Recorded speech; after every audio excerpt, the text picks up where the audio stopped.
Bueno, pues muchas gracias. Bueno, tengo el gusto de presentar a un amigo, al doctor Manuel de Jesús Encarnación Ramírez. Él es formado en Rusia, en Medical Sechenov, de la Escuela de Moscú en Rusia, y actualmente se encuentra en República Dominicana. Él es jefe de servicio de un hospital general de ortopedia. Se dedica indudablemente a la neurooncología. Estuvo conmigo un tiempo aquí en la Ciudad de México formándose como neurooncólogo. Es un médico muy brillante y pues tiene mucho ímpetu en la cirugía de columna tumoral. Tiene ya mucha experiencia en este ámbito y pues él nos hablará el día de hoy sobre indicaciones quirúrgicas en la enfermedad metastásica de columna. Manuel, te dejo el micrófono. Gracias. Bien, muchísimas gracias, maestro. Para mí, un placer estar aquí ante todos ustedes y que mi maestro me presente de esa manera me llena de satisfacción. Para mí eso es de lo más importante.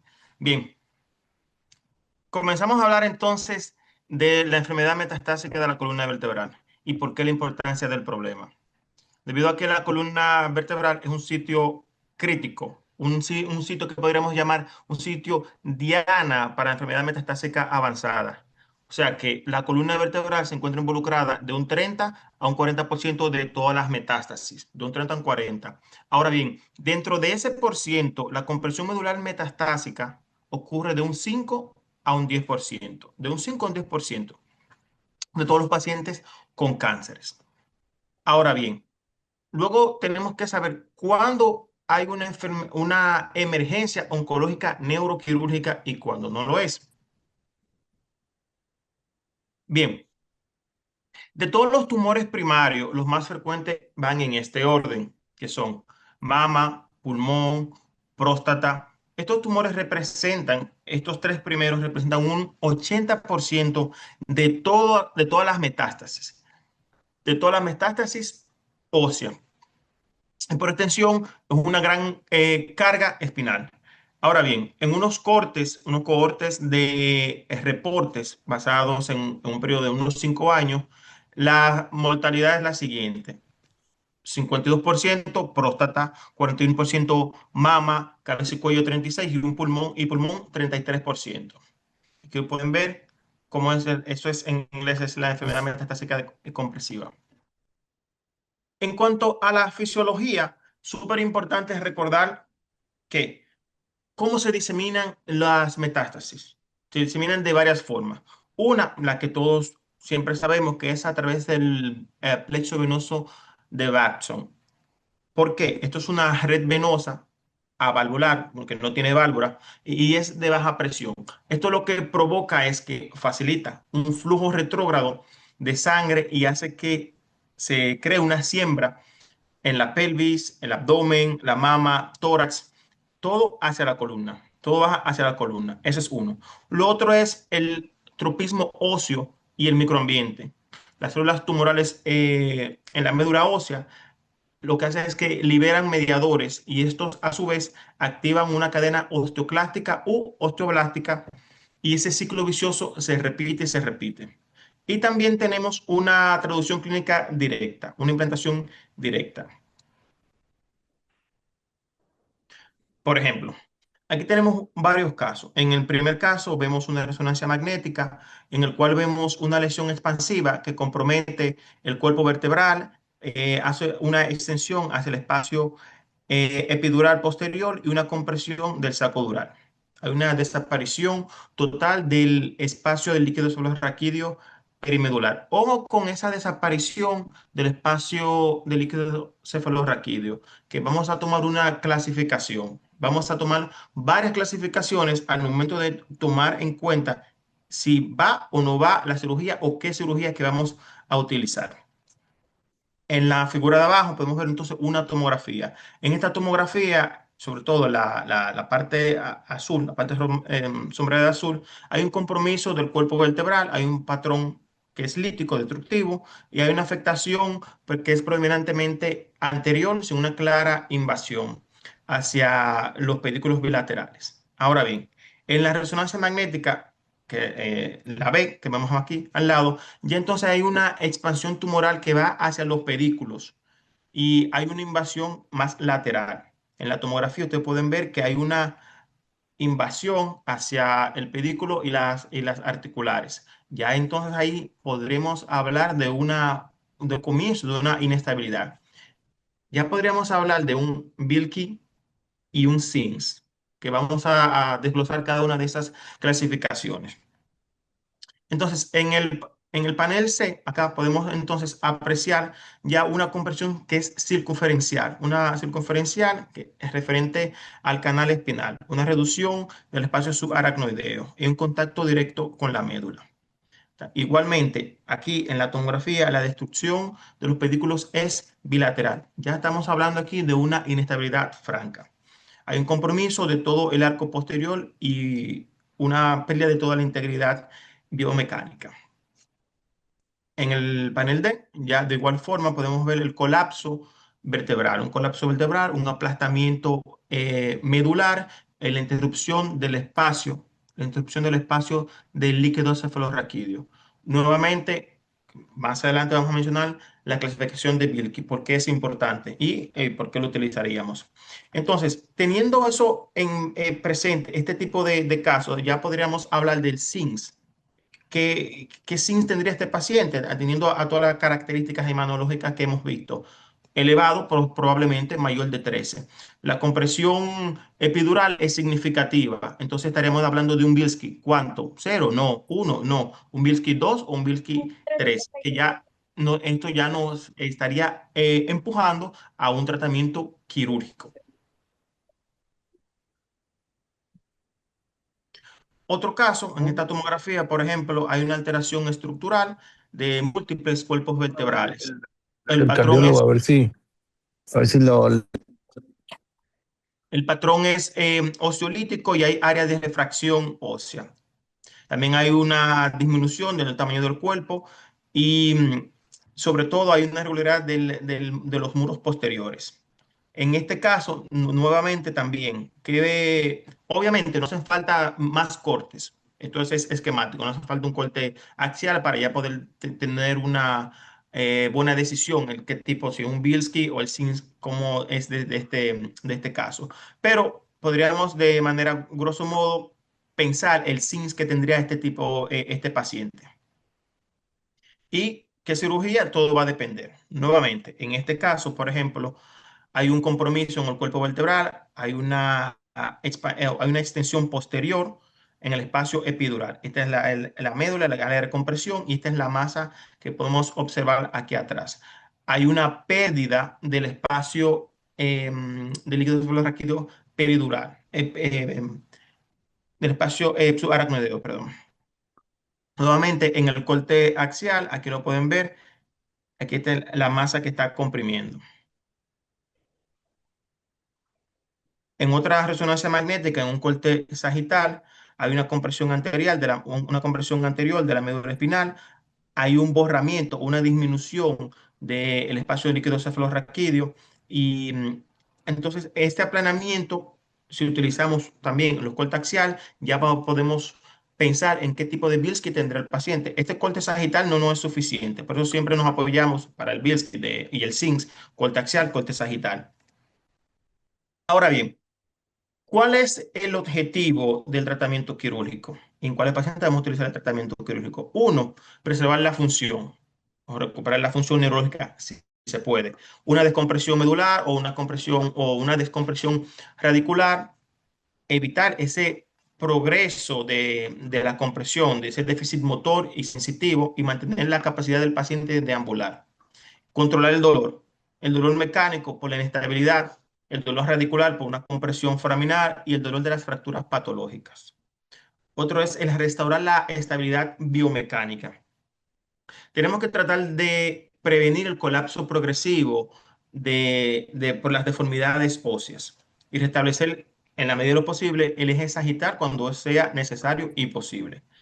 Permitir también el tratamiento oncológico adyuvante, una radioterapia de cuerpo completo, si se puede. porque hay que utilizar ahí mismo una cirugía de separación para permitir entonces ya utilizar una radioterapia o también una quimioterapia. Y por último, mejorar la calidad de vida. O sea, mantenerla independientemente, la independencia funcional del paciente en la medida que sean posibles en los momentos ya dependiendo de la metástasis, que sea posible. Ahora bien, la compresión medular metastásica, ¿cuándo es una emergencia? Podríamos decir que es una emergencia cuando tenemos perdón. Decimos que es una emergencia quirúrgica la compresión medular metastásica cuando hay un déficit neurológico progresivo. Por ejemplo, cuando el déficit neurológico aparece nueva espasticidad, aparece hiperreflexia, la marcha que se deteriora en horas o en días, cuando el nivel sensitivo disminuye, aparecen parestesias intensas. También cuando aparecen disminuciones esfinterianas, retención o incontinencia urinaria, o también la anestesia en silla de montar o de caudequina.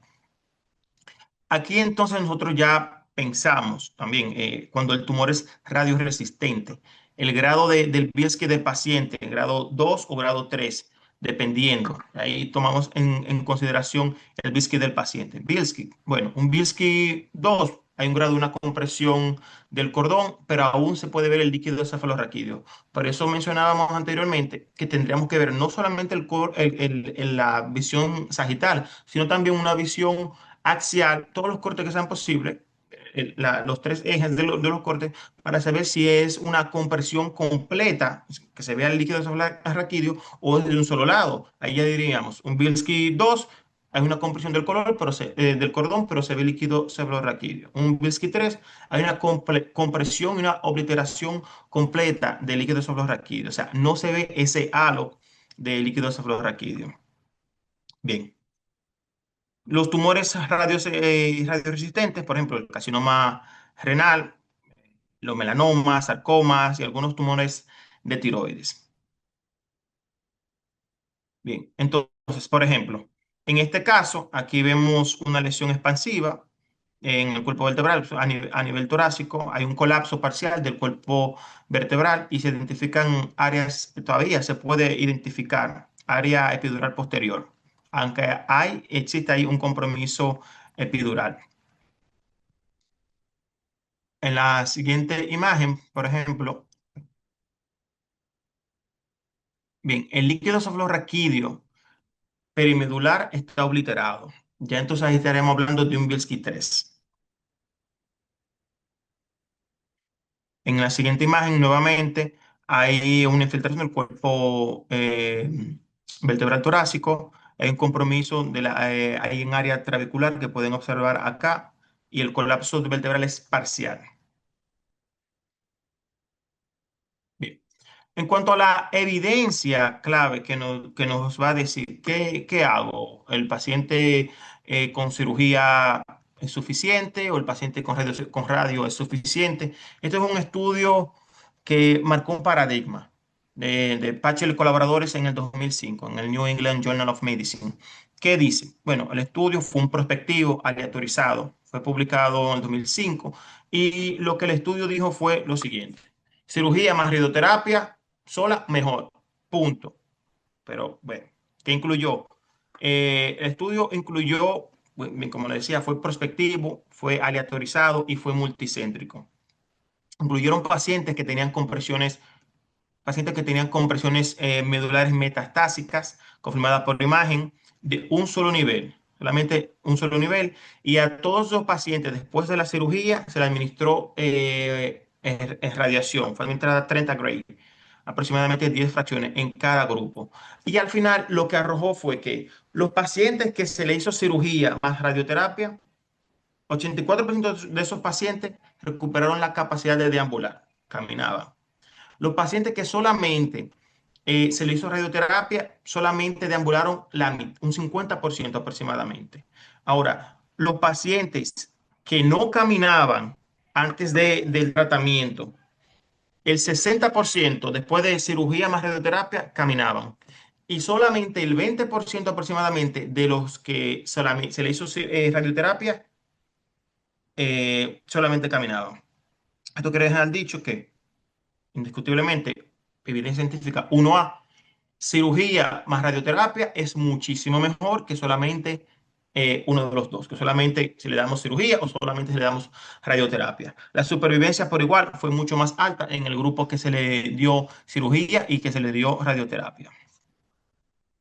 Bien, indicaciones absolutas. Sí, porque habíamos hablado de varias clasificaciones, cuando sí, cuando no. ¿Cuáles son las indicaciones absolutas para la cirugía en la enfermedad metastásica de la columna vertebral?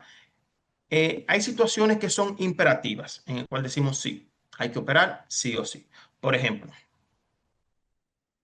la disminución progresiva de la fuerza en el paciente ya que tengamos que tiene metástasis, el deterioro rápido de la marcha, los pacientes que tengan síndromes piramidales que vayan en aumento, que el nivel sensitivo vaya en ascenso, las alteraciones esfinterianas, como ya mencionamos anteriormente, incontinencia, constipación, silla de montar.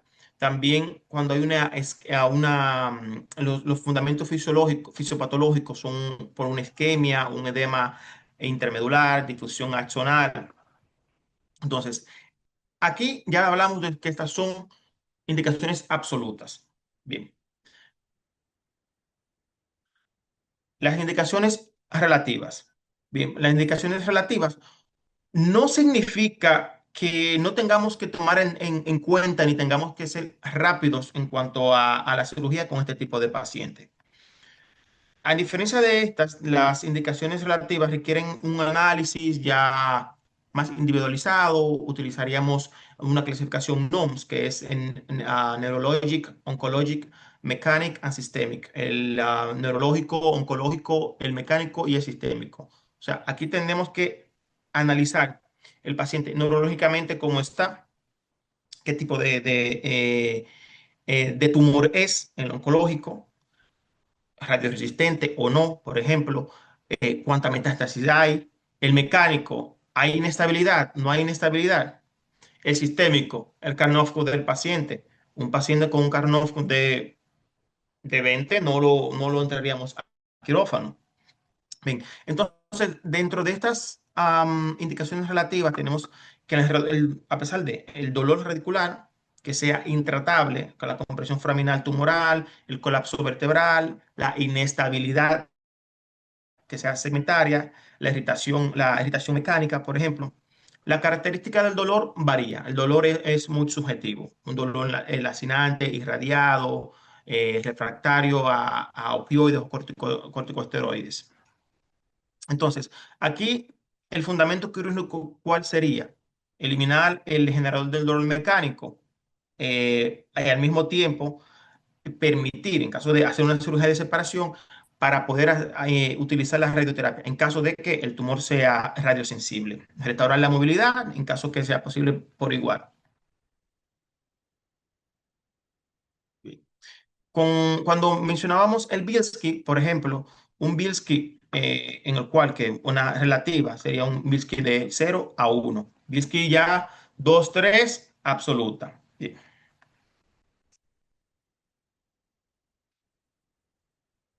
Hemos hablado de inestabilidad, el concepto de inestabilidad, y por eso utilizamos la escala SIMS. En cuanto a lo que mencionamos como concepto de inestabilidad, es un dolor mecánico, ya todos lo sabemos, un dolor mecánico significativo, aumento de la carga o del movimiento, este dolor mejora con el paciente en decúbito, hay una alteración estructural, por ejemplo, un colapso vertebral, una traslación, una translocación mayor de 3 a 5 milímetros de una vértebra sobre otra, por ejemplo, la angulación segmentaria que sea patológica, las fracturas, también tenemos la compresión medular o radicular, la progresión de las deformidades, por ejemplo, como la cifosis segmentaria, cualquier daño estructural en las facetas, por ejemplo, en las articulares. Todo eso es lo que ya vamos a englobar dentro de la inestabilidad. Ahora bien, el concepto, la escala SIMS, aquí la pueden ver con los puntos que se le agregan a cada una de los acápites. Por ejemplo, si es en la articulación, lo tengo en español también, en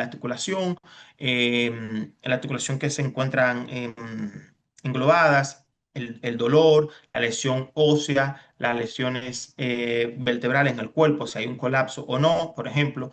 Todo esto suma puntos. Ya teniendo cada uno de esos puntos, ya sabemos si es una indicación absoluta, relativa. Por ejemplo, vimos que mayor de 13 a quirófano. Esto es un ejemplo, por ejemplo, valga la redundancia.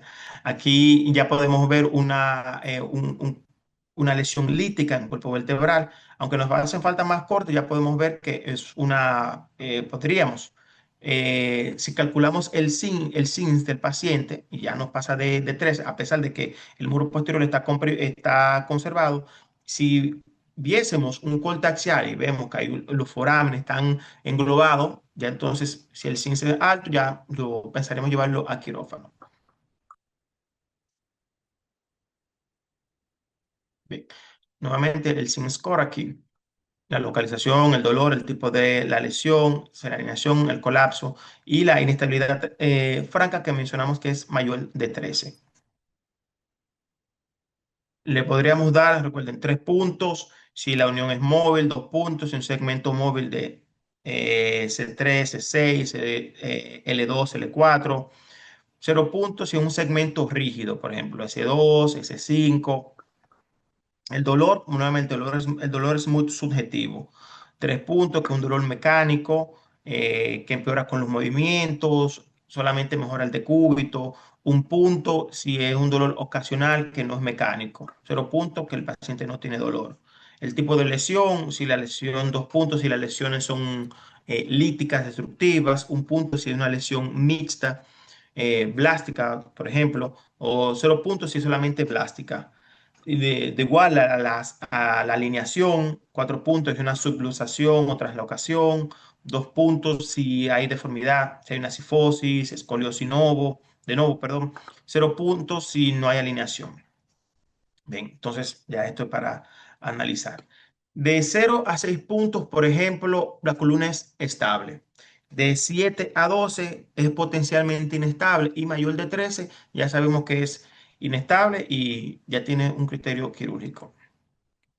Bien, nuevamente aquí lo que diríamos, el CIS, recuerden que no es una herramienta diagnóstica, es un instrumento para una decisión quirúrgica, pero no solamente el CINS, tendremos que apoyarnos de varias escalas, como el Bilski, por ejemplo. El Bilski y el NOMS. No solamente el CINS es el único que nos va a resultar, porque un paciente con un Karnoff de 30, no lo traemos, no lo llevamos a quirófano. Bien. Con el tipo de estabilización, bueno, esto es otro mundo aparte. Y tener pendiente qué tipo de estabilización depende del paciente. Entonces, aquí todo va a depender del paciente. Si el paciente o el ambiente que tenemos nos permite una instrumentación percutánea, que el paciente se beneficia muchísimo debido a mayor tiempo de recuperación, menor sangrado. Todo va a depender. Igual, una vertebroplastia también depende del tipo de patología que es. Cifoplastía, una artrodesis larga. Los tumores que sean radiosensibles, por ejemplo, ya lo mencionamos, los renal, melanoma, sarcoma, tumores de tiroides, todo va a depender. Un tumor que sea radioresistente, por ejemplo, aunque lo que conviene es la cirugía.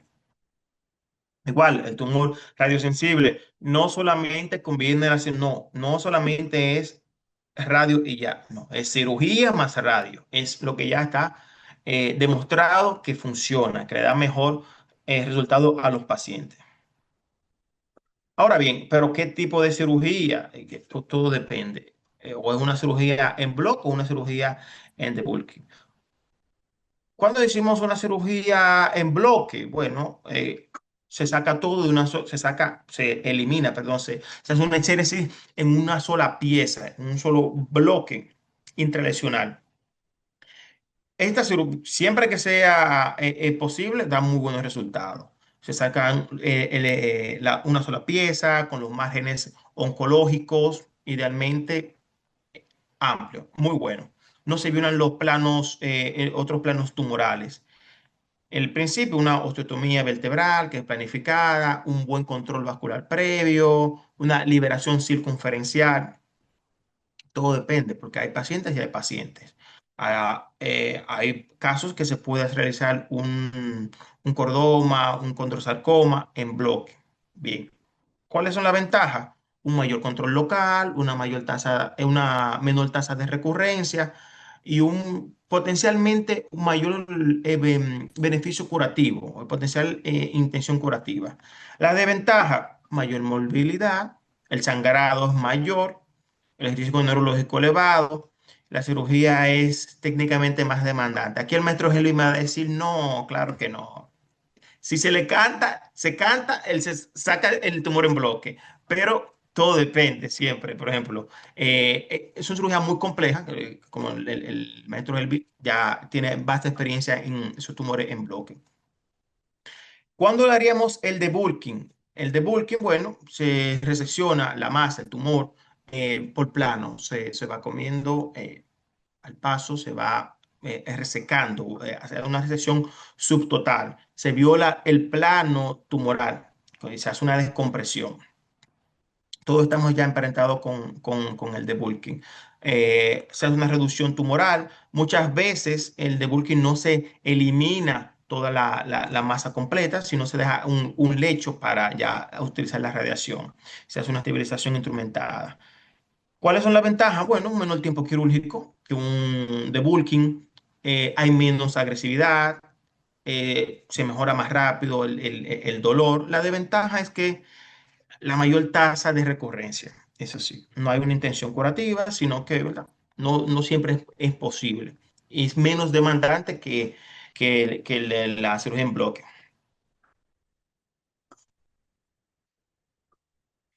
Los modelos de decisión que tomaríamos siempre son varios. El NOMS, el Neurologic Oncologic Mechanic System, depende del paciente.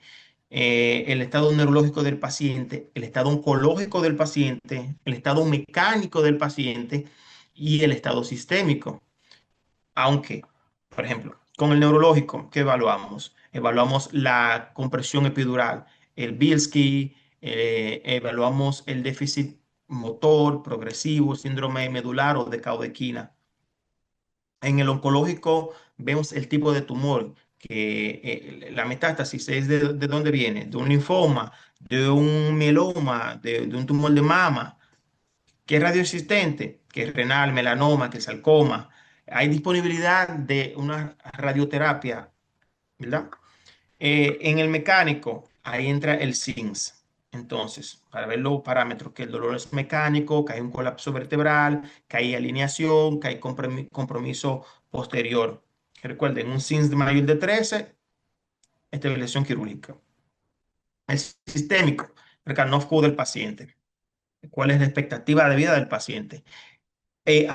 Veremos más escalas que nos dicen el pronóstico o el estimulado, el estimado, el pronóstico de vida del paciente. Y atendiendo a eso, si yo sé que un tumor que el paciente en menos de 3 meses lamentablemente va a fallecer, y entonces hay muchas cosas que sopesar. Un carnoscopio bajo, ya entonces tendríamos que sopesar. Si hay que hacer una instrumentación larga a un paciente con un carnosco bajo, ahí también hay que sopesar. La carga metastásica por igual, las comorbilidades del paciente también hay que tenerlo pendiente.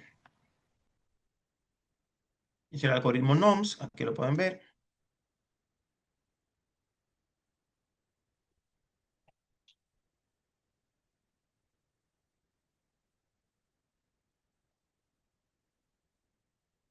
El Tomohashi es una escala, un score para la supervivencia esperada en el paciente, ¿ok?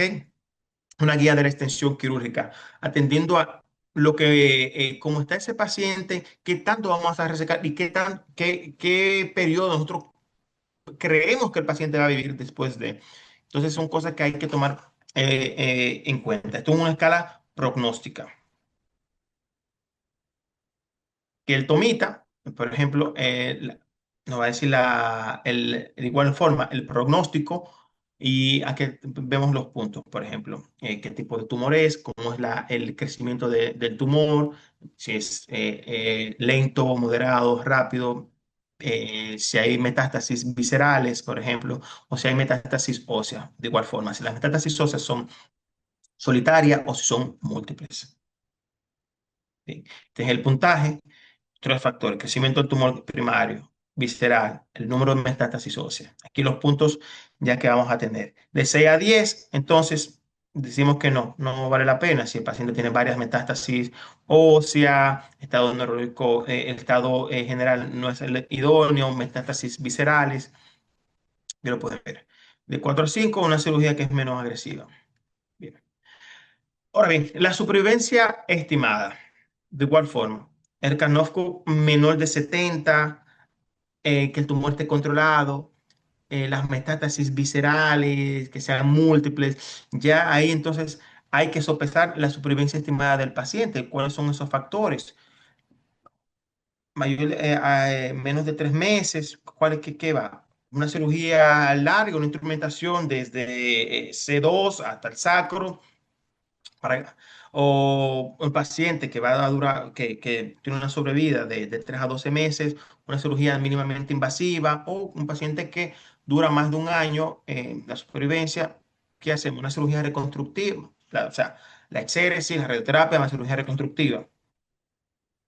Bien, la cirugía descompresiva, la minectomía sola, es insuficiente en la mayoría de los casos. Recuerde, cirugía más radio. En caso de que el NOMS y el SINS, perdón, esté elevado, instrumentación. La metástasis, la cirugía mínimamente invasiva, las metástasis, sí, claro, totalmente de acuerdo, se puede hacer sin problema alguno. Percutánea, hay un menor sangrado, la recuperación más rápido y también es ideal en países en vía de desarrollo. La vertebroplastía, por ejemplo, o la cifoplastia, dolor mecánico, si hay el SINS que sea intermedio, si el SINS es intermedio, no hay un daño biomecánico como tal, sí, francamente se puede hacer para recuperar esa altura vertebral y disminuir ese dolor axial.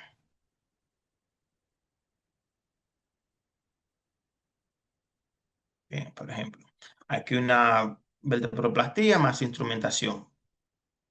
Bien, la enfermedad metastásica en la unión craneocervical, que nuevamente nuestros protagonistas anteriores. Es una vía hematógena en pacientes mayores de 60 años. El dolor es mecánico rotacional. Puede existir una subluxación de la articulación atlantoaxial. Se debe considerar que estos pacientes que tengan una subluxación, una fractura de 5 milímetros o una subluxación de 3,5 milímetros o una angulación de 11 grados. Ya estos son objetivos quirúrgicos en este tipo de pacientes. Esta instrumentación, vamos a utilizar sistemas de varillas que son efectivas, de C1, C2, C1 a C3 hacia abajo. Los tumores de la unión craneocervical presentan un dolor en la flexión, en la extensión y en la rotación. Bien, entonces, tratamiento quirúrgico, fractura subluxación mayor de 5 milímetros, subluxación de 3,5 milímetros con 11 grados de angulación. Bien. La instrumentación posterior, aquí bien, vamos. Miren, por ejemplo, en un primer caso, este es un caso de un paciente con una lesión lítica, una metástasis de un melanoma que se encontraba en la unión cráneo-cervical. Esta lesión lítica abarcaba el cóndilo y las masas laterales de S1. Bien. Aquí ustedes pueden ver la masa.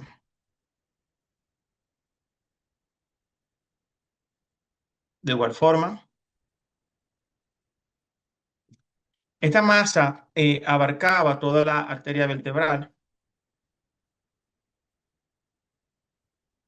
lo que hacía difícil, más no imposible, la exercicio de la misma. En este caso, se optó por un abordaje, un far lateral, una incisión en palo de hockey invertido. Incisión en palo de hockey invertido. Bien, durante la cirugía, que pueden ver la exéresis de la misma, durante la cirugía hubo una lesión inadvertida de la arteria vertebral, la cual, me gusta poner esta imagen siempre. Sé que hay mucha molestia Esto y enojo pasa. por esta situación. Son sentimientos que entiendo y que comprendo. En pocas palabras, aquí les pregunto, ¿qué hubieran hecho ustedes? Una lesión inadvertida de la arteria vertebral, como diría Peña Nieto, ¿qué hubiesen hecho ustedes? En este caso, lo que muchos hacemos es llamar a un médico, llamar al profesor, pero lo bueno es que estábamos ahí. En este caso, lo que se optó fue por una técnica sencilla, simple, económica, pero muy eficiente, que fue músculo coagulado. Músculo coagulado, sí, mejor que el Gelfón, el Surgicel, porque el músculo coagulado lo que activa es la cadena protrombina. Activa la vía 7 de la coagulación y, increíblemente, el paciente, después de esa lesión inadvertida, así está. ¿Cómo se siente? Muy bien. Perfecto. Por favor, siga mi dedo. Bien, vamos a dar. Sin ningún daño neurológico, todo bien. Otro caso, en este es una metástasis de un carcinoma ductal infiltrante, un diagnóstico de 70, el paciente con dolor, síndrome de compresión medular, un AC4, una estabilidad atlantoaxial. De igual forma que lo pueden ver, en este caso que se optó por un abordaje 360 con un cilindro con cemento más una instrumentación posterior occipito cervical. Otro caso, en este es una metástasis, miren cómo se puede observar, bien redondeada, bien delimitada, que se encontraba anterior a la raíz, anterior a la raíz anterior espinal. En este caso, se optó por una vía low cost, una vía de bajo costo, que fue una jeringa usada a manera de un separador tubular, y se hizo una exéresis completa de la masa, que está el artículo que se publicó con respecto a este tipo de instrumento low cost, fácil de reproducir en todos los lugares, que es una jeringa, se corta, no de manera biselada, y se cubre con Ioban o cualquier adhesivo estéril, y esto sirve de fijador del mismo. Aquí se puede ver.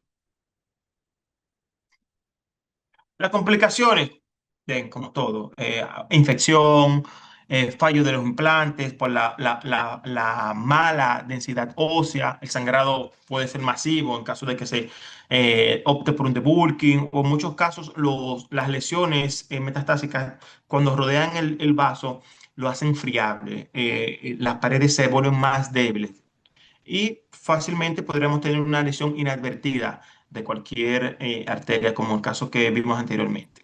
O el déficit neurológico posterior, una raíz nerviosa que se cruza por donde no debe, cosas que pasan.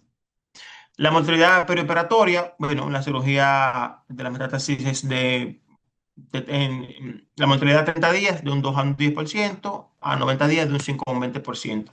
Nuevamente, recordemos siempre lo sistémico del paciente, el NOMS del paciente. ¿De qué varía? La extensión de la cirugía, el estado funcional del paciente, la carga tumoral y, claro, también el cirujano. Los factores sistémicos, recuerden, el diagnóstico del paciente, la enfermedad metastásica diseminada, caquexia, el estado sistémico general. Los factores quirúrgicos, el tiempo operatorio prolongado, el sangrado, la cirugía multisegmentaria, los abordajes combinados, anterior-posterior, por ejemplo. Hay pacientes que no lo toleran. A veces es mejor respirar, tomarse un tiempo y en un segundo tiempo hacer la otra vía. No siempre hay que hacer el 360 al mismo tiempo. Los factores oncológicos, el tipo de tumor.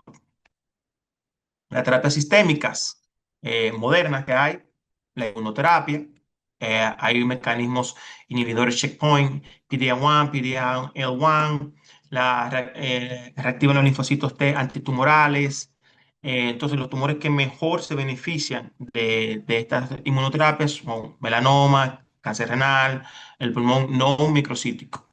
Las terapias dirigidas, los inhibidores del anti-VEGF, las terapias BRAF, el MEK en los melanomas. La ventaja aquí es son la alta especificidad que tienen, la menor toxicidad sistémica, ya que estos atacan directamente un tipo específico del tumor, un tipo específico del tumor. El vascular growth factor, por ejemplo, hacen que ese tumor no se expanda, no se nutra. Y el tumor lo que hace es que se muere prácticamente de hambre porque no le llegan los nutrientes a través de los vasos.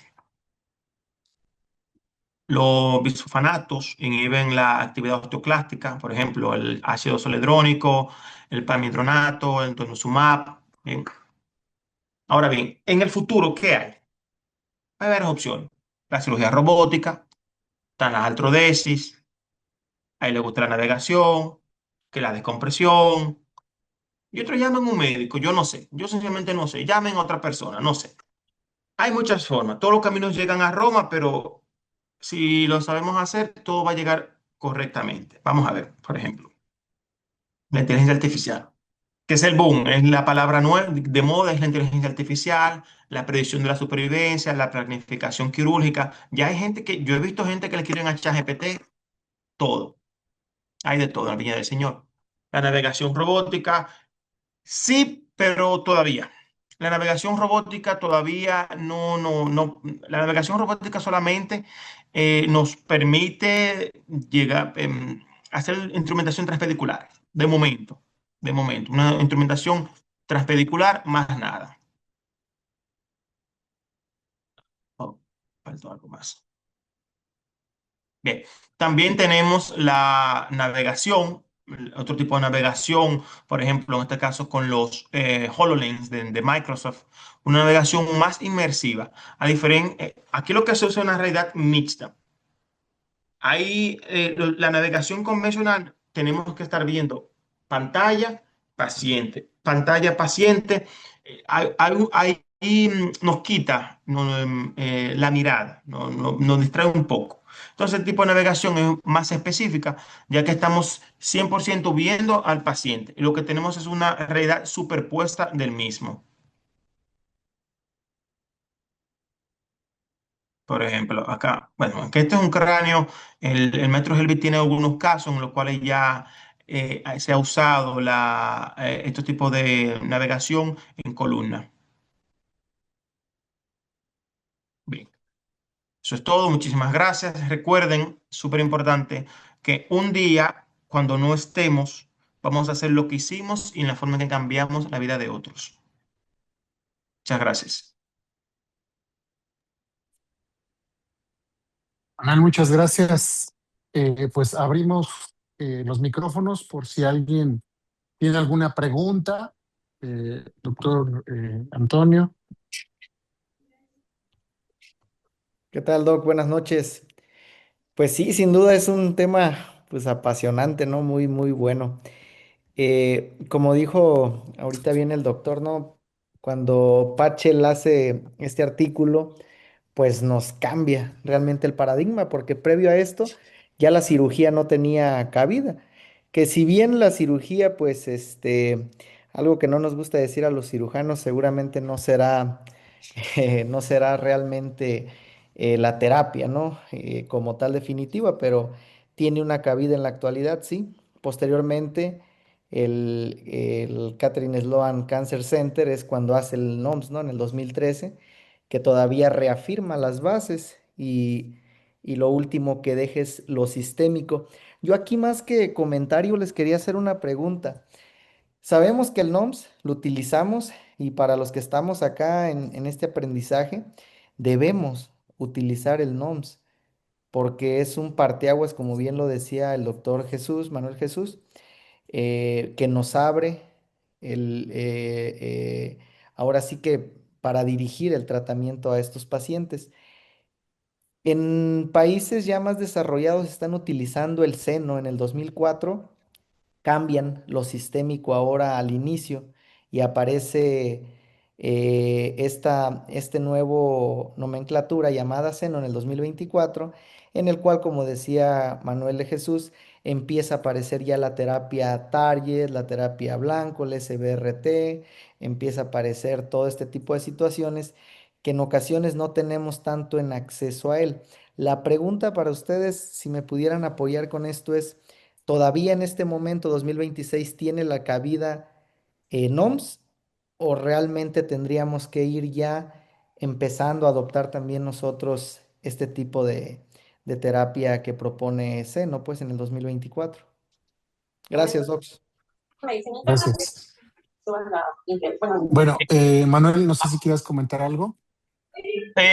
Bien, el NOMS es súper importante porque nos permite saber el estado neurológico. Nos apoyamos del Bilski, que tanto se comprime, el estado oncológico, porque hay tumores, ya sabiendo el tipo de tumor, si es un tumor que es radiosensible, ya yo sé que después de la cirugía, por ejemplo, una cirugía de descompresión, ya yo sé que le puedo dar radioterapia.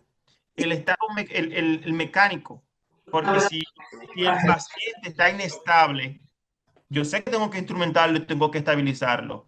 Si no está inestable, no le tengo que crear una estabilidad y instrumentarlo con 40 tornillos, por ejemplo. De igual forma, también el sistémico, porque un Karnofsky de un paciente en 40 ya hay que tomarlo con pinza. Lo llevo a quirófano. El paciente, el estado sistémico está caquético. El paciente tolera la cirugía. ¿Vale la pena hacerle la cirugía? Un paciente que está agónico, ¿vale la pena hacerle la cirugía? No sé qué usted quiera decir, doctor.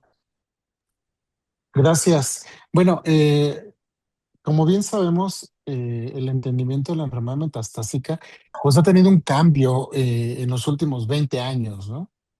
Ya con las clasificaciones de Tomita, las clasificaciones de Tukuhashi, que ya se han ido adaptando, posteriormente Bilski, NOMS, y la clasificación de SIMS, que finalmente es una clasificación creada por oncólogos médicos para poder determinar en qué momento enviar con el cirujano de columna o el ortopedista.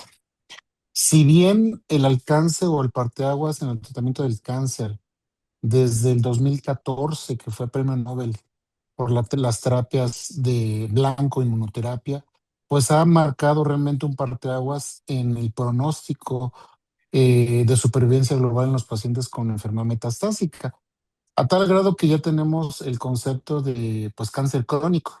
¿Ok? Antes no lo abordamos de esa manera, principalmente en tumores que son blancos inmunológicos específicos, como son el cáncer de mama. Ya tenemos pacientes con más de 10 años con enfermedad metastásica que están recibiendo inmunoterapia, pacientes con cáncer renal, ¿ok? O inclusive el melanoma, que anteriormente el melanoma pues era el diagnóstico por per se de melanoma, y ya con metástasis pues ya era una supervivencia a un año pues era muy baja, ¿no? Indudablemente el concepto de poder categorizar las mutaciones muy específicas en cada uno de los tumores pues nos permite tener una terapia blanco muy específica. De hecho, también tenemos una plática específicamente para marcadores tumorales en enfermedad metastásica, y pongo el ejemplo, por ejemplo, como el melanoma, ¿no? El melanoma, cuando no se le da ipilimumab, el pronóstico funcional de menos de 12 meses, el pronóstico de sobrevivencia global menos de 12 meses, pues es de menos del 10%. Pero cuando iniciamos con ipilimumab, aún en enfermedad metastásica, pues puede sobrepasar el 40, el 60% a 12 meses. En el caso, por ejemplo, el cáncer de células claras, cáncer renal metastásico, ya con el uso de nivolumab, tenemos una supervivencia mucho mejor. En el caso del cáncer de pulmón, por ejemplo, cuando es BRAF positivo o BRAF negativo, de igual forma, pues tenemos un pronóstico funcional diferente. En el cáncer de mama, por ejemplo, cuando es triple negativo, cuando es triple positivo, cuando es realmente lo que nos determina un estado funcional en base a los marcadores que tenemos con el paciente. De aquí surgen varias clasificaciones, por ejemplo, la clasificación de Baker, la clasificación de Bauer. Entonces hay muchas subclasificaciones que nos dicen en qué momento puede ser el pronóstico del paciente en base a los inmunomarcadores y a las mutaciones muy puntuales que puede llegar a tener el paciente. Ya hay una clasificación para cada uno de los tumores, hablando de la enfermedad metastásica, por ejemplo, el de mama, el de pulmón, el de melanoma, el de riñón, el de próstata. Entonces, ya debemos abordarlo en base a los marcadores tumorales. Y es así como nosotros podemos eventualmente ofrecer un tratamiento quirúrgico o no. Aquellos pacientes que van a recibir inmunoterapia en oligometástasis, pues tienen un pronóstico neurológico mejor que nos permite hacer un tratamiento quirúrgico más adecuado porque sabemos que va a tener una supervivencia global mucho mejor que si no se le va a dar inmunoterapia. De ahí el acceso al tratamiento con inmunoterapia es pues, muy importante. No todos tenemos acceso. En nuestro caso, que estamos en el instituto, pues siempre les damos inmunoterapia. Pero si no existe esta opción, pues el tratamiento pues, llega a ser muy sombrío. Ahora, como bien lo decía el doctor Sosa, efectivamente, las metástasis a lo mejor en un futuro vamos a tener que no operarlas. Tanto así que nosotros decíamos, con decía Patchell en 1985, decías que el tratamiento convencional de la enfermedad metastásica de cerebro es cirugía más radioterapia y es el gold estándar. Después, tratamiento quirúrgico de la enfermedad metastásica de columna es cirugía más radioterapia, es el gol estándar. Actualmente va a llegar a ser el gol estándar la inmunoterapia y creo que va a estar desplazando en gran parte a la radioterapia, que era como nuestro tratamiento opcional para complementar el gol estándar con patch. Con el paso del tiempo, la inmunoterapia va a desplazar la radioterapia, indudablemente, porque estamos tratando blancos específicos de receptores de superficie o inmunomarcadores. Ahora bien, lo que debemos de entender también es cuándo dar neoadyuvancia. La neoadyuvancia únicamente, es decir, dar quimioterapia en pacientes, principalmente en los sarcomas de moderado a alto grado.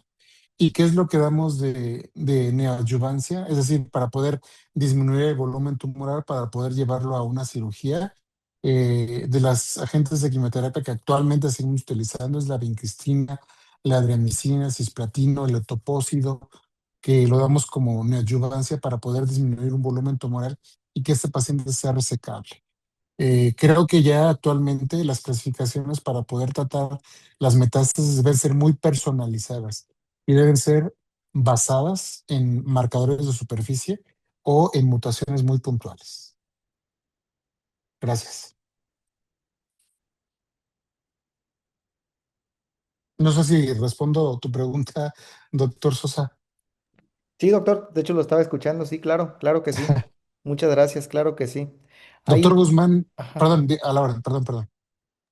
Sí, estaba el doctor Guzmán y el doctor Oscar Sí, queriendo participar. perdón. Doctor Oscar.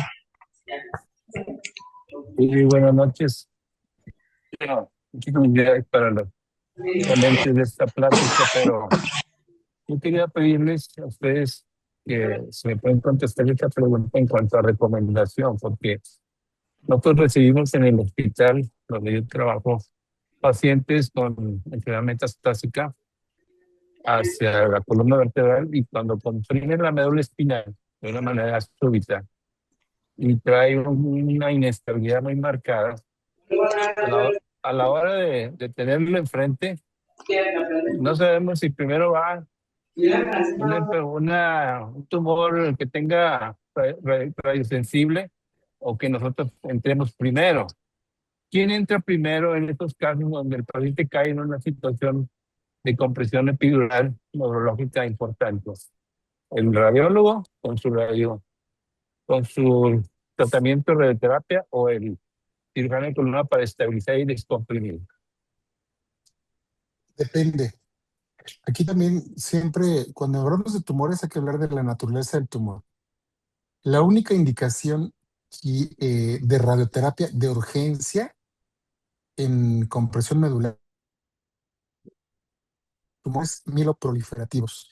Y me refiero a los linfomas, a los cloromas y algunas veces a los plasmocitomas o a los mielomas en algunas ocasiones. Si el compromiso neurológico en base a la compresión medular se refiere a una enfermedad metastásica por cáncer de mama, cáncer cervicouterino, cáncer de pulmón, cáncer de próstata, indudablemente la urgencia es la descompresión y posteriormente la adyuvancia. En el caso, por ejemplo, de la enfermedad metastásica de los tumores que hacen carcinomatosis, que también es otro, bueno, es otro contexto, indudablemente, lo adecuado que es la radioterapia, principalmente en el carcinoma metastásico de pulmón. Entonces hay que individualizar mucho los casos. Ahora, cuando el tumor es de gran volumen y la resección no es lo más adecuada para posteriormente planear una estabilización, lo que hacemos actualmente es la cirugía de separación. Es decir, hacer una, un abordaje con mínima invasión tubular y lo que hacemos es tratar de separar todo el tumor de la médula para que posteriormente exista un plano para poder dar grandes tasas de radioterapia a ese segmento. Indudablemente, radioterapia MRT o conformada. No sé si responde a su pregunta. Sí, muy bien, doctor. Muchas gracias. Las indicaciones de esta es un tumor proliferativo, ¿no? El que ya mencionó. Así es. Muchas gracias. Gracias. Doctor Guzmán, no sé si tenga alguna pregunta para el Sí, doctor claro Manuel. que sí. Sí, claro que Gracias, sí. Felicidades al gracias, doctor Manuel de Jesús Gracias. y al doctor Gerbit por gracias. por estas presentaciones tan importantes. Por todos los hospitales a nivel del mundo o en nuestro país, pues sí tenemos todas estas clasificaciones que nos ayudan a valorar el estado de salud y el estado oncológico o el problema mecánico o invasión al tejido neuronal, que es la parte clave importante para poder determinar un criterio y poder llevar a cabo un procedimiento quirúrgico. Si bien es cierto, ya en esta plática y en las anteriores, pues nos han mencionado el Karnofsky, el Tukohashi, el Sings, la NOMS, todas estas clasificaciones nos tienen que llevar a que el cirujano pueda poder tomar estos criterios y saber en qué momento este paciente vale la pena o no intervenirlo quirúrgicamente y si solamente requiera cuidados paliativos, porque hay pacientes que han ingresado a hospitales con este tipo de deterioro neurológico o problema mecánico, etcétera. Pero como bien lo decía el doctor Manuel de Jesús, tienen un Karnofsky de 40 o por debajo y a veces ese paciente se opera y ya no sale del hospital y si sale, pues va a la funeraria, ¿no? El paciente, el pronóstico es muy malo para la vida.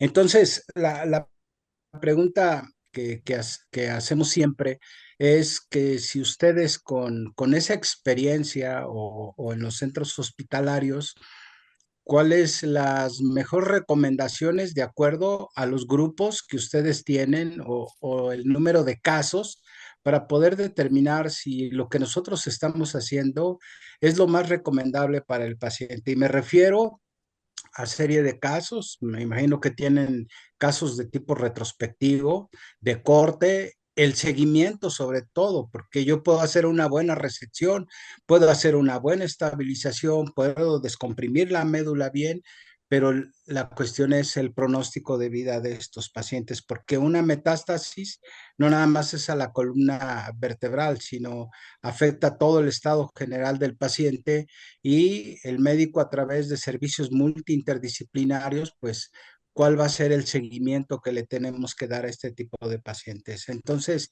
la pregunta, si ustedes me la puedan contestar, ¿hasta dónde nosotros, de acuerdo al tipo tumoral y sobre todo sabemos el de pulmón, el de tiroides, el de riñón es un poco más light, que se puede comportar más tranquilo biológicamente o tumoralmente como el mieloma, pero el plasmocitoma es otra cosa. O sea, la pregunta es, los casos que ustedes llevan o los casos que les han hecho ese seguimiento, ¿hacia dónde va el futuro de este tipo de pacientes, hablando con todas las clasificaciones que ahorita estamos mencionando, doctor Gerbit, doctor Encarnación?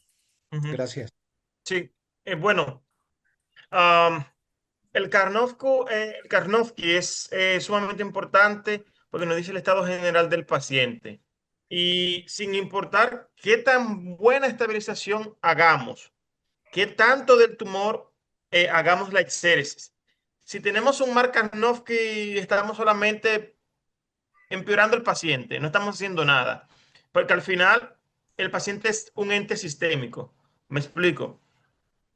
Si yo solamente me baso en el SINS, por ejemplo, ok, trato la inestabilidad del paciente, perfecto.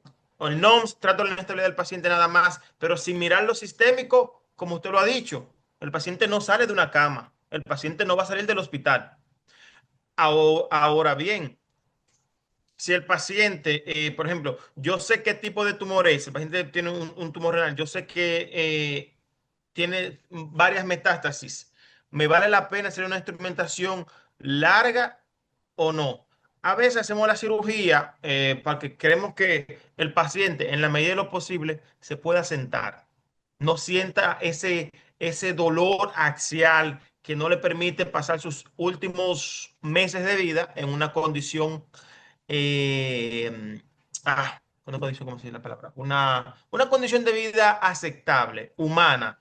Y muchas veces hacemos la cirugía lo estabilizamos al paciente para que pueda sentarse, pueda deambular y no se quede postrado en una cama, palabras francas, a esperar la muerte. Aunque sepamos qué tipo de tumor es, sepamos el pronóstico, tiene un mal pronóstico decimos, ok, el canónico del paciente me permite hacerle la cirugía. Ok, yo sé yo sé cuál es el pronóstico final de este paciente, de este tipo de metástasis sistémica que tiene, pero le damos la calidad de vida al paciente, calidad de vida al paciente de que en sus últimos momentos no sienta ese dolor completo axial que solamente acostado es que él descansa.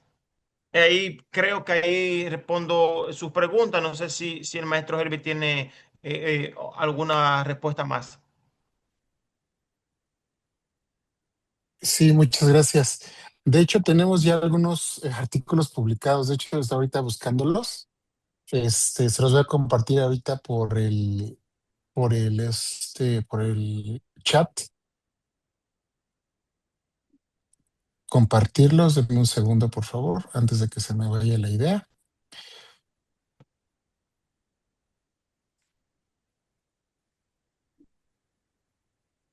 Aquí está. Aquí están estos dos. Perfecto. De hecho, entendemos que el, el manejo realmente de la enfermedad metastásica, pues es un tema muy apasionante y a su vez muy controvertido, ¿no? En el sentido de que, pues, todos tenemos experiencias particulares en el manejo, perdón, se cortó, en el manejo de las mismas.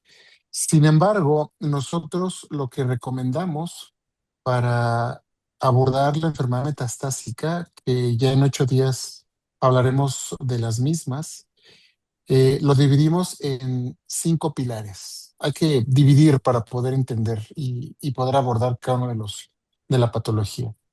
Lo dividimos en 5 pilares de la enfermedad metastásica. El pilar uno es los tumores de la unión craneocervical, tanto metastásicos como primarios, que se manejan completamente diferente. Después, los tumores primarios de la columna móvil, me refiero a todos los que están en la columna dorsal y lumbar. Después la enfermedad metastásica de la columna móvil, cervical, dorsal y lumbar. Después, los tumores sacros, tanto primarios como metastásicos, que de igual forma se manejan de manera diferente. Y los tumores mieloproliferativos, que tienen un comportamiento biológico y un comportamiento de abordar completamente diferente. ¿Ok? Lo que hemos hecho nosotros en algunos artículos que hemos publicado es tratar de saber cuándo operar a los pacientes o cuándo evitar que se pueda, o factores de riesgo para una fractura, principalmente en los tumores mieloproliferativos. Es decir, poder predecir que ese paciente se va a fracturar antes de que se fracture. Ya les compartí les comparto posteriormente en el chat si gustan el artículo original para poder determinar en qué momento operar al paciente, más en enfermedades mieloproliferativas, y creo que es lo que más nos puede ayudar en un momento de urgencia. Ahora, es importante también, estamos haciendo un algoritmo predictivo de en qué momento los pacientes desarrollan enfermedad metastásica con uso de IA. Es decir, nosotros podemos predecir que un paciente con ciertas características en un determinado momento de la enfermedad va a desarrollar una enfermedad metastásica de la columna y podemos prevenirla. Porque nosotros en nuestra vida cotidiana nos hacemos el diagnóstico cuando ya tiene la metástasis o cuando ya tiene la fractura. Pero con el uso de la IA podemos predecir que a los 18 meses este paciente puede realizar una enfermedad metastásica y podemos prevenirla con una resonancia antes de ese tiempo. Eso lo estamos todavía validando y sería interesante poder reproducirlo y que sea realmente, que tenga una P significativamente variable y indudablemente para poder saber en qué momento podemos establecer un tratamiento antes de que el paciente suceda de una fractura. Todos los abordajes, todas las clasificaciones, todo lo que estamos haciendo ya es cuando el paciente tiene una enfermedad y tiene un problema, pero no hemos abordado el tema de cómo prevenirlo. También estamos generando modelos en modelo murino de medicamentos antimetástasis. Es decir, utilizar medicamentos que eviten que se implante la enfermedad metastásica de mama en el hueso. Y tenemos ya algunos modelos. Eso es lo que tenemos que trabajar. Creo que ese es el futuro, como decía el doctor Sosa. Y lo que vamos a generar es patrones o modelos de tratamiento que prevengan las metástasis más que ya tratar las metástasis per se cuando tienen la fractura, cuando ya no sabemos qué hacer. Creo que es el modelo a seguir. No sé si conteste sus preguntas, si ya les compartí lo de los artículos. Gracias. ¿Yo puedo opinar algo rapidísimo? Claro, por supuesto. Sí, fíjese que es que yo me he dado cuenta ahí con doctores, con fellows que hemos tenido y no sabemos abordar realmente este tema tan importante. Y lo que pregunta ahorita el doctor Guzmán, ahorita se lo estaba resumiendo aquí en una diapositiva, lo que acaba de comentar el doc. Mire, doctor Guzmán. Por eso es tan importante que conozcamos, que el residente conozca, en este caso ahorita que no llegamos al seno todavía acá, el NOMS que bien comentaba Encarnación. Si ustedes entienden el NOMS como neurológico y aplicas el Bilski para eso, ahí ya vas pensando. En el O, que es oncológico, si el tumor es radio o no es radiosensible, y es muy importante esta parte. En lo mecánico, como bien comentaban ya ahorita, nada más se lo estaba resumiendo, el SINS, si está inestable o no está inestable. Y dentro de lo sistémico, pues el que usted quiera, ¿no? Si quiere utilizar el Tokuhashi o el Tomita, yo en específico utilizo el Tokuhashi. Y si se va a este artículo de la NOMS, aquí le dice, por ejemplo, lo que preguntaba. Si usted tiene un paciente que tiene una sobrevida por Tokuhashi menos de 6 meses, pues es un paciente que no es candidato a una cirugía. Y entonces en lo sistémico, ¿a dónde lo va a llevar? Pues a un tipo de terapia, ya sea por SBRT, por EBRT, o sea, por algún tipo de radioterapia, y no lo vas a someter, aunque esté inestable, aunque tenga SINS, por ejemplo, alto, pues no lo vas a someter a una estabilidad porque ya te está diciendo que está inestable. Entonces yo creo que si seguimos estos pasos con la NOMS, Bilski, radiosensibilidad, el SINS y el Tokuhashi, pues nos está dando la respuesta ahí. Por eso es tan importante definir escalas y lo que hicieron ellos en el 2013 es muy importante. Y ahora todo lo que se va a venir con las terapias targets y la inmunoterapia que va a cambiar definitivamente.